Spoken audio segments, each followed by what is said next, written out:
नमस्कार, मैं doctor Hem Shrivastava. China Pakistan economic corridor यानी कि सीपीईसी प्रोजेक्ट फिर से चर्चा में है।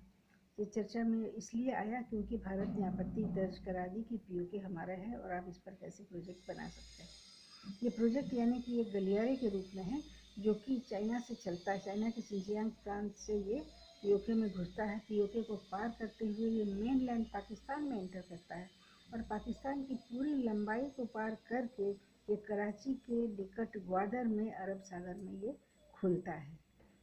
ये बहुत ही महत्वाकांक्षी परियोजना थी और पाकिस्तान ने इसको अपने जीवन मरण का प्रश्न बना लिया था और पाकिस्तान इसको अपना भविष्य समझ रहा था और जनता वहाँ की इसको अपना एक गौरवशाली अध्याय समझ रही थी विकास का।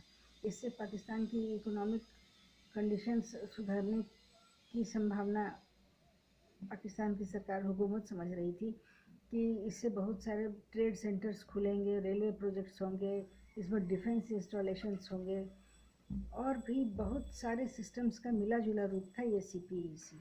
तो अब जबकि बीच रास्ते में पड़ने वाले पीओके पर ही भारत ने दावा ठोक दिया है और चाइना से सवाल पूछ दिए हैं, वैसे में इस प्रोजेक्ट का खटाई में पड़ना लाजिमी है।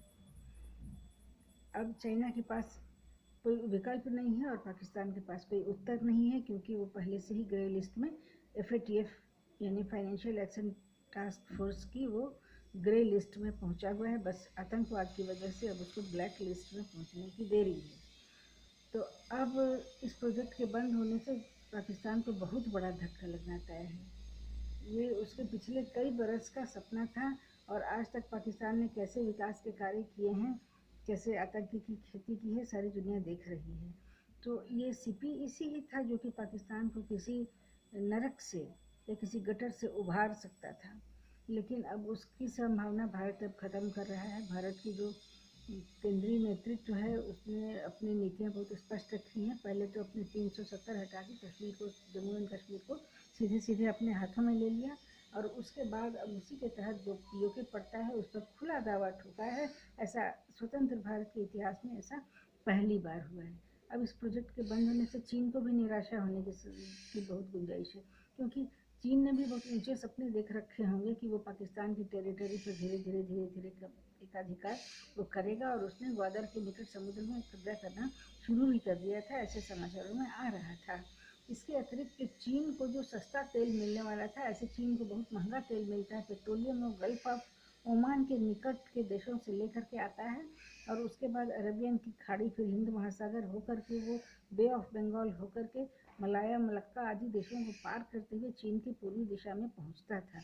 और चीन ने ये प्लान बनाया था कि इस सीपीईसी प्रोजेक्ट के मार्फत वो जो सड़कों का जाल बिछाएगा, तो कराची के निकट जो ग्वादर है, ग्वादर में बाई सी रूट उसके टैंकर तेल लेकर के गल्फ ऑफ ओमान से आएंगे और वहाँ से वो गल्फ ऑफ ओमान से आया हुआ तेल जो सीपीईसी के माध्यम से ग्वादर से वो बाई रोड वो चाइना में पाकिस्तान और पीओके को पार करते हुए वो चाइना में पहुंचना था और सस्ते तेल की संभावनाएं भी भारत ने बिगाड़ दी हैं।